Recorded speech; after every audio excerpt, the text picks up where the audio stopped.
Before we get into the video, could everyone please subscribe to my channel? Thank you so much. The clink of Richard's spoon against his coffee mug was the only sound in the kitchen.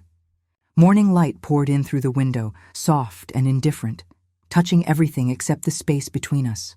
After 40 years together, silence had become its own language, sharp, heavy, familiar. I sat across from him, my hands folded in my lap, waiting for whatever he had been working up the nerve to say. When it came, it was almost casual. "If I'm honest," he said, eyes fixed on the steam rising from his cup, "I regret marrying you." No anger, no hesitation, just a statement of fact. I didn't speak. I didn't ask why or how long he had felt that way. I just sat there, every sound in the world dimming until it was only his voice echoing in my head. "I regret marrying you." Something inside me, a small, stubborn light that had kept burning through years of quiet disappointments, flickered once, then went out. I stood slowly, steadying myself against the edge of the table. My voice wouldn't have worked even if I'd tried to use it. Upstairs, everything looked the same. Our bed was neatly made, his cufflinks in the tray by the mirror, my robe hanging behind the door. But it all felt borrowed, like I was walking through a museum of someone else's life. 40 years of habit, of compromise, of telling myself that love was steady, even when it was silent. I opened the closet and took out the suitcase I hadn't touched in years. It had dust on the zipper. Every movement felt deliberate. Fold, breathe, fold again. I wasn't running away. I was simply stopping where I stood. I packed with care, not because I planned to come back, but because I still respected what we once were. When I reached for my diary, my one private truth, I hesitated. That little book held everything I'd never said aloud, every humiliation disguised as patience, every apology I'd given to keep the peace, every time I'd swallowed my hurt and called it love. For a moment, I thought about taking it with me. Then I changed my mind. I placed it gently in the nightstand drawer. Maybe it belonged here in this house of unfinished conversations and half-lived years. When I came downstairs, Richard was still sitting at the table, staring into his coffee. He didn't ask where I was going. He didn't try to stop me. His stillness said everything. This was easier for him than admitting what had been gone for years. I picked up my keys and walked out the door without a sound. The air outside was crisp, the sun sharp and unfeeling. I thought the world might look different now that mine had cracked open. But it didn't. Cars passed. A dog barked somewhere. Someone laughed. The world doesn't stop for heartbreak. It just keeps moving. I didn't slam the door. I didn't leave a note. I just left with everything I needed and none of what I didn't. The truth is, I had been preparing for this without knowing it. The way I'd started sleeping closer to my side of the bed. The way I'd stopped setting 2 mugs out for coffee. The way I'd learned to fill the silences with small sounds, music, the whir of the dishwasher. Anything but the reminder that he and I had stopped speaking in ways that mattered. When I first met Richard, he wasn't cruel or careless. He was the kind of man who made me feel safe, steady, reliable, always in control. I was 22 then, full of bright ideas and faith in forever. He was 25, already running his father's hardware business, already the kind of man who never forgot a bill or a birthday. I thought that steadiness was love. Maybe it was at first. We married in the spring. He built our dining table by hand. I wore my sister's dress. We didn't have much, but we had enough. I left my job when our daughter Grace was born. And again, when our son Daniel arrived, I told myself it wasn't a sacrifice. It was love. That was what women did. Richard worked long hours. I ran the house. We became a quiet machine that kept life moving. Raising kids, paying bills, staying busy. For years, that was enough. I made Sunday pancakes, matched socks, remembered every birthday, packed every lunch. He filled my gas tank before storms and changed the light bulbs I couldn't reach. He was dependable, and I mistook that for devotion. But dependability isn't intimacy. Somewhere along the way, the small gestures stopped meaning what they used to. We stopped touching in the hallways, stopped laughing at nothing, stopped seeing each other. We just existed side by side like bookends holding up a story that had already ended. When the kids left home, I thought we'd finally rediscover each other. Maybe travel, take up gardening, learn to be a couple again. Instead, the silence deepened. Richard filled it with news channels and spreadsheets. I filled it with chores, recipes, and hope. I told myself every marriage went through this, that love changed shape with time. I just didn't realize it could hollow out completely and still look the same on the outside. So when he finally said the words, "I regret marrying you," it wasn't a shock. It was confirmation. The ending had already happened. He'd just given it a name. That night, I drove with no real destination in mind. The roads blurred. The radio hummed, and I thought about all the years I'd spent trying to earn something that should have been freely given. Love, respect, partnership. I wasn't angry yet. Anger would come later. For now, I just felt empty, like a woman who had mistaken endurance for devotion and finally realized the difference. By the time I stopped for gas on the edge of town, the sun was setting. I caught my reflection in the window. Tired eyes, a faint smudge of mascara, a woman I barely recognized. I didn't look broken, just done. And maybe that was the beginning. It didn't happen overnight. Losing a marriage, it happens in tiny, almost invisible ways. The slow fading of warmth, the quiet unlearning of how to reach for one another. I used to think breaking up meant shouting, tears, and slammed doors. But that's not how it was with Richard. Ours was quieter. More like dust settling after years of pretending not to notice the cracks. I can trace it back to small things, moments that didn't seem like much at the time, but now feel like signs I ignored. It was our 25th wedding anniversary. Grace and Daniel had flown in, and my best friend Nora helped me plan a little dinner party. I wore a blue dress Richard once said made my eyes look brighter. I curled my hair, lit candles, and used the wedding china. He came home late, loosened his tie, muttered something about traffic, and kissed me on the cheek without really looking. During dinner, he was his usual charming self, talking about work, his golf buddies, the economy. People laughed, I smiled. But through it all, he never mentioned me. Not once. Not our marriage, not our years together, not the home I'd built around his long hours and tired silences. When Nora raised her glass and toasted to us, 25 years still going strong, everyone cheered. Richard stood, gave a small shrug, and said, "Well, that's a long time to tolerate anyone." Everyone laughed. I laughed too, because that's what you do when your husband turns your life into a punchline. That night, after the guests left, I washed dishes while he watched TV. I wanted to ask him what he meant by that joke, but I already knew the answer. It wasn't a joke. It was a truth he didn't even care to hide anymore. After that, the small cuts multiplied. He started interrupting me mid-sentence, finishing my thoughts with half-listened guesses. He stopped asking about my day. When I tried to share something that excited me, a book, a new recipe, a story from Nora, he'd smile politely and say, "You always get too emotional about these things." At a neighborhood barbecue, someone asked what I did with my time now that the kids were gone. Before I could answer, Richard laughed and said, "She's basically a professional warrior. Can't sit still for a second." The man chuckled. I smiled and pretended it didn't sting, but inside, something shifted. The first quiet snap of dignity breaking. He never hit me. He never yelled. That might have been easier, honestly. Instead, he withdrew 1 inch at a time until I was left standing alone in the space where our marriage used to live. He stopped making me coffee in the mornings. Stopped, saying goodnight, stopped waiting for me at the table before dinner. At first, I kept up the routines, believing they'd pull him back. His favorite meals, folded shirts, birthday surprises. I thought love could be rekindled through patience. But patience became silence, and silence became survival. I still remember the first morning he poured only 1 cup of coffee.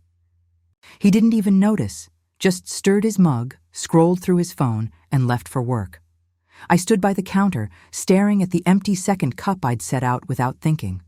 That was when I started writing in my diary again. At first, it was just small observations. He forgot my birthday. He stayed late again. He said I'm too sensitive. Then it became something else.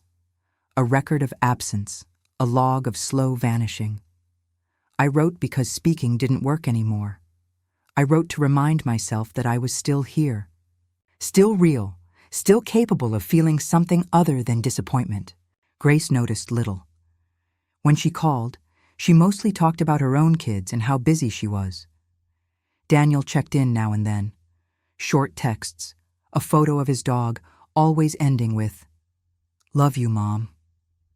I clung to those messages like lifelines, but I never told them what was happening. I didn't want to seem weak or worse, dramatic. Richard liked to say we were comfortable. I suppose that's one word for it. Comfortable, like an old shoe that's molded around every blister until you don't even feel the pain anymore. I kept thinking, it was a phase that after so many years, people just grew quiet. That maybe love matured into routine, into silence. But the truth is, silence isn't peace. It's decay disguised as calm. One Sunday morning, I made pancakes like always. He came down hours later, already dressed for golf, phone pressed to his ear. I told him breakfast was ready. He said, "Don't wait for me." I didn't. I sat at the table alone and ate my own cooking for the first time in years.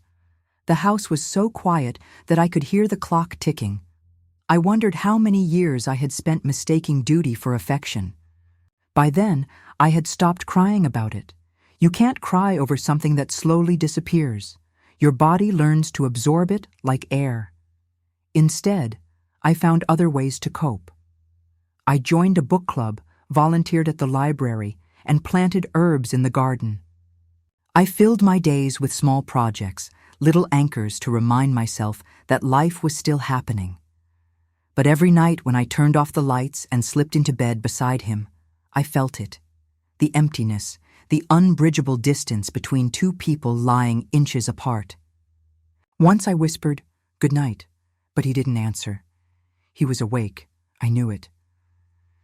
The next night I stayed silent too, and so the silence became a wall we both learned to live behind. The loneliest part wasn't being ignored. It was realizing how easy it was for him, how seamless the eraser had become. I began to shrink myself without realizing it, speaking softer, asking less, occupying less space. I told myself that made me understanding, but it didn't. It just made me invisible. One afternoon, I was standing in front of the hallway mirror, adjusting my blouse before meeting Nora for coffee. I caught my own reflection and didn't recognize the woman staring back. Not because she was older, though she was, but because she looked so practiced at disappearing.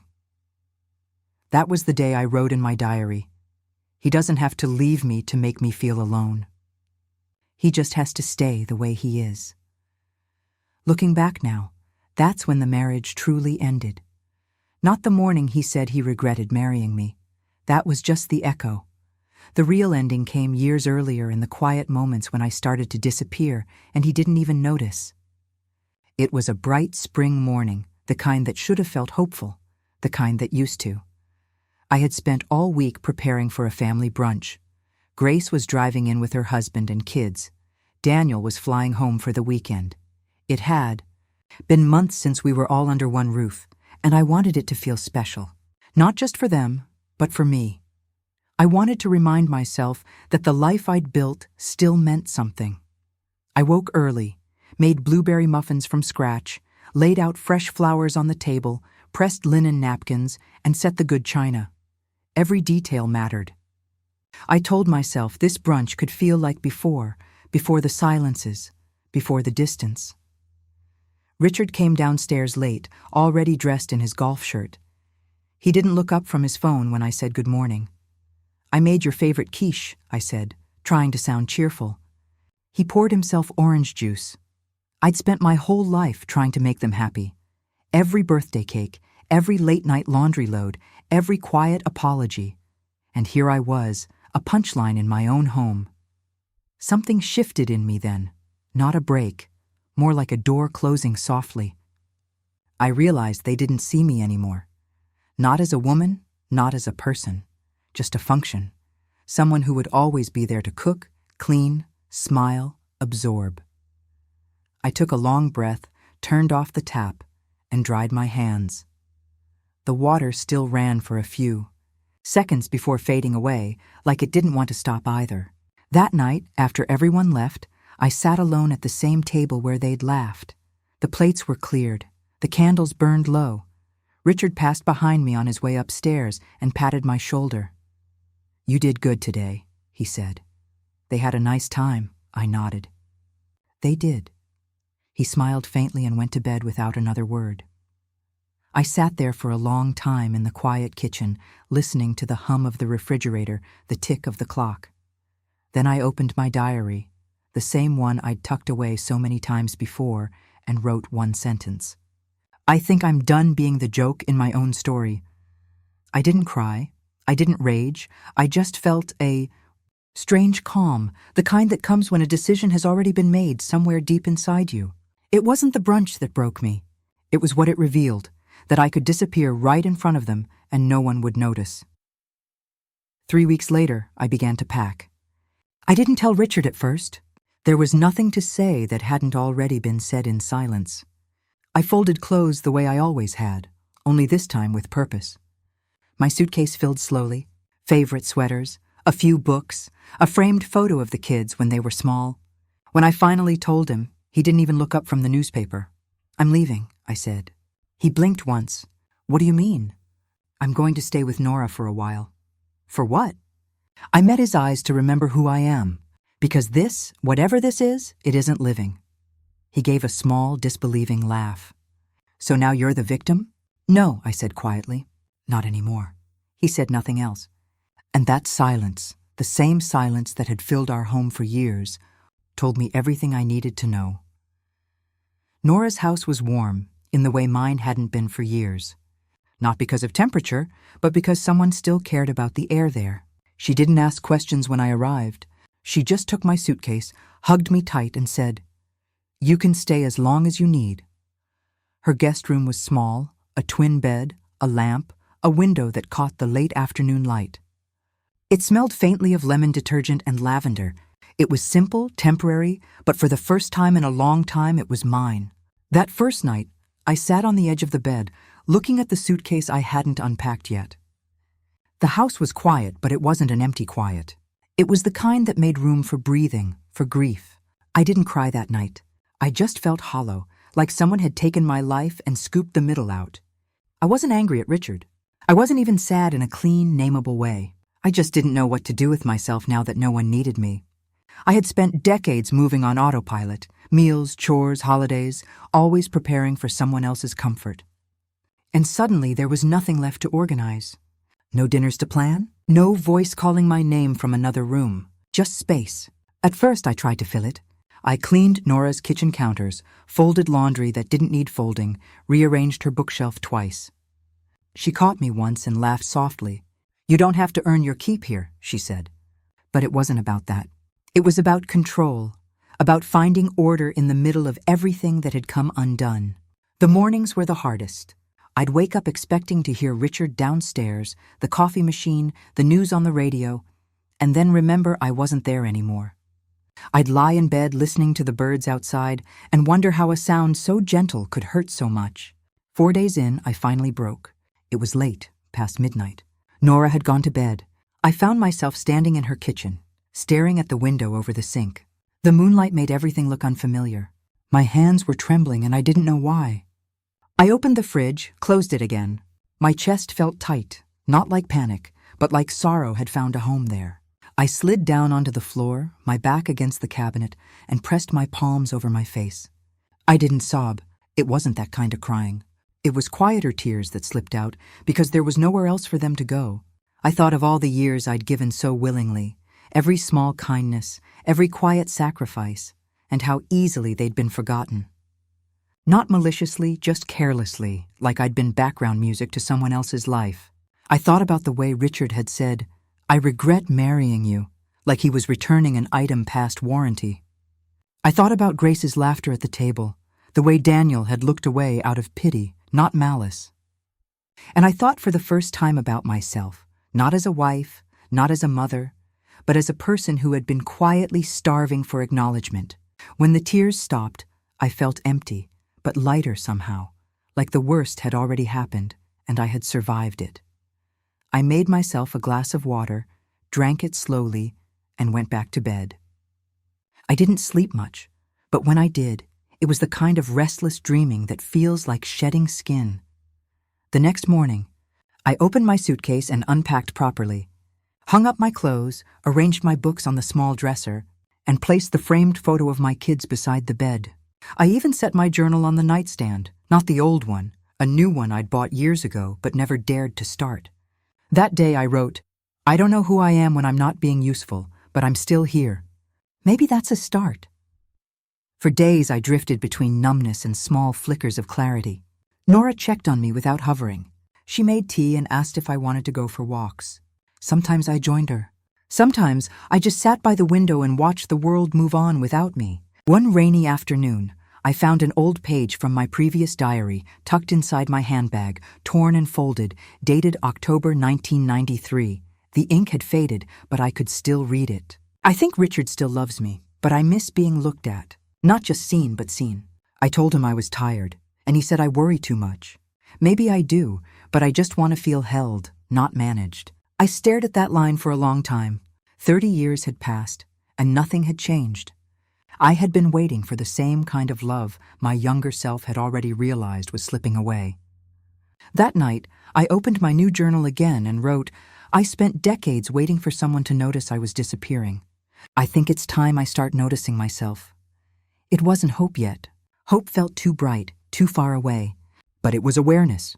And awareness, I've learned, is where healing starts. In the weeks that followed, I began to move differently, slowly, carefully. I went with Nora to the grocery store just to get out. The first time I walked alone down the baking aisle, I felt a strange pang of freedom. I wasn't rushing. I wasn't planning dinner for anyone else. I was just existing. When the cashier smiled and complimented my scarf, I smiled back, a real one. It startled me how foreign that felt. At night when the house went quiet, I sometimes found myself afraid, not of being alone, but of realizing how much of my life had been spent avoiding it. There's a strange kind of grief in discovering how little space you've taken up in your own story. But with each day, the silence began to soften. It stopped feeling like punishment and started feeling like possibility. I wasn't healed. I wasn't brave. I was just awake for the first time in a very long time. Healing didn't happen all at once. It came in small, almost forgettable moments. The first morning I woke up without feeling dread. The first time I hummed while making tea. The first time I looked at my reflection and didn't flinch. The change was so gradual I almost missed it. One morning I woke before sunrise. Nora had gone to her early yoga class, and the house was still. I made myself tea and sat by the kitchen window, watching the sky shift from indigo to soft gold. Something in me loosened. I realized I was breathing deeper, not waiting for something to hurt. That same day, I decided to walk to the corner store alone. I didn't need anything urgent. I just wanted to move. The air was cool, the sidewalks damp from last night's rain. I passed a group of kids waiting for the bus, a woman watering her plants, a man jogging with his dog. Ordinary things, but to me it felt extraordinary. The simple act of moving through the world without anyone expecting me to be somewhere else. At the store, I bought strawberries, a new pen, and a small notebook. Another one. The cashier, a young girl with chipped blue nail polish, smiled and said, "Pretty scarf." "Thank you," I said. It had been so long since anyone had noticed anything about me that I almost teared up right there. When I got home, I opened the notebook and wrote 3 sentences. "I'm still here. I'm learning how to live without waiting for permission.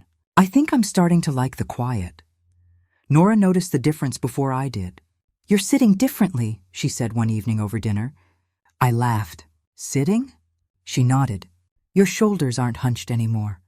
You're taking up space again." It was such a small thing to notice, but it felt enormous. A week later, she convinced me to join a watercolor class at the community center. I resisted at first. I'd never been artistic, but something about the idea of creating without purpose intrigued me. In the first class, my hands shook as I dipped the brush into blue paint. The color spread unevenly across the page, imperfect and alive. For the first time in years, I didn't feel like I was failing at something. I felt like I was beginning. I went back every week after that. My paintings weren't good, but they were mine, and that mattered more than I could explain. When I wasn't painting, I took long walks by myself. Sometimes I'd sit in the park with a book I never opened, just watching the world move. I started cooking again, not because anyone expected it, but because I loved the smell of garlic and rosemary filling the kitchen. I'd bake small loaves of bread and give them to Nora's neighbors. They started calling me the bread lady, and for once it didn't bother me to be known for something kind. Richard called about a month after I left. His voice was flat, polite. "Have you scheduled a time to get your things?" he asked. "I already took what I needed," I said. A pause. "So you're really not coming back?" "I'm not," I said. He sighed. "After all these years, you're just walking away?" "No," I said quietly. "I walked away a long time ago. You just didn't notice." He didn't call again for a while, but a few weeks later he sent a text. "Where are the tax files?" "In the cabinet under the printer," I replied. He didn't thank me. He never did. It wasn't bitterness I felt, just a strange sadness for the man who still didn't understand what he'd lost. But the world has its own way of balancing things. One day, Daniel called. His voice was careful, like he wasn't sure if I'd pick up. "Mom," he said, "Dad showed me something." "Your journal." "Parts of it." I froze. "He shared that with you?" "Yeah," he said softly. "At first I was angry you left like that. But after reading it, I get it now." I had no idea how bad it was. My throat tightened. "I never wanted you to feel caught between us." "I know," he said. "But I needed to know, and I think he did too." A week later, I received an envelope in the mail with Richard's handwriting.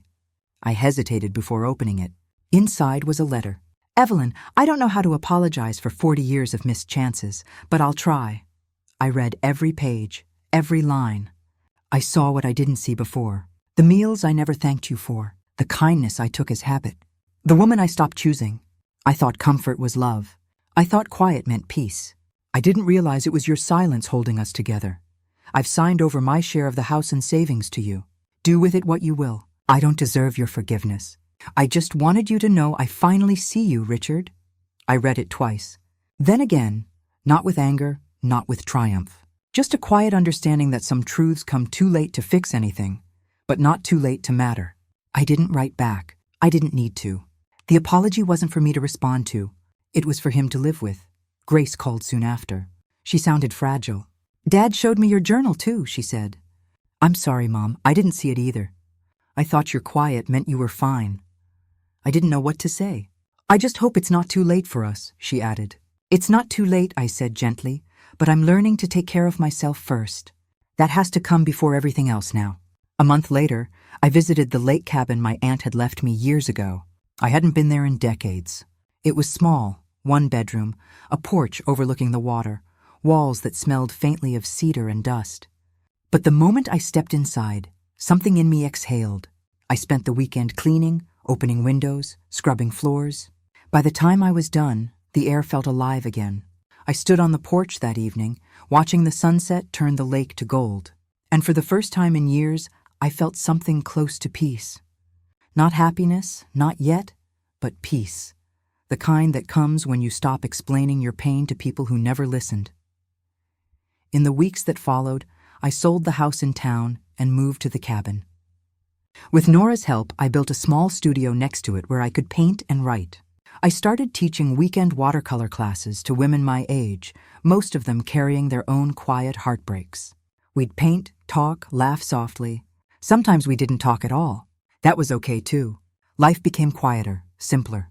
I planted lavender near the porch steps, started baking again, and left my phone on silent more often than not.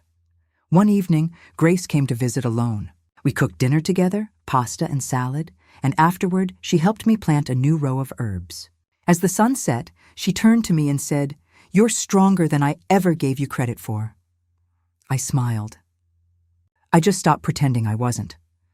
After she left, I sat by the lake with my journal on my lap. The moonlight shimmered on the water. I dipped my feet in, the coolness spreading through me like something cleansing. I thought of my younger self, the woman who stayed too long, who mistook endurance for love. I wanted to tell her that she didn't fail. She just believed too much in people who gave too little. I opened my journal and wrote, "I didn't leave to be alone. I left to be whole, and now I'm not waiting to be chosen. I choose myself." Every day and every breath, the wind rustled through the trees. Somewhere nearby, a hummingbird darted past, pausing at the lavender blooms. The sound of the lake was steady, rhythmic, alive. I closed the journal, Not because the story was over, but because I finally understood that I didn't need to keep writing to prove I existed. I was already here, alive, enough.